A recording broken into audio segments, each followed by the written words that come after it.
guys, I really want to tell you guys how my father gave me these monies.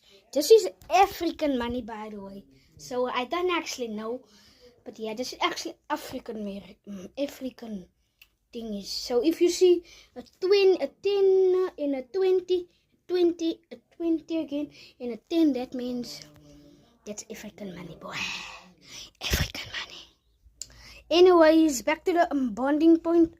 This is $20. You can see $20. Please make this go viral. My father really worked hard for this money. This is a 10 rand, $10. This is a $20, $20. You can clearly see. Anyways, I have a 6-pack, by the way. 6-pack. Can you see that 6-pack, boy? 6-pack.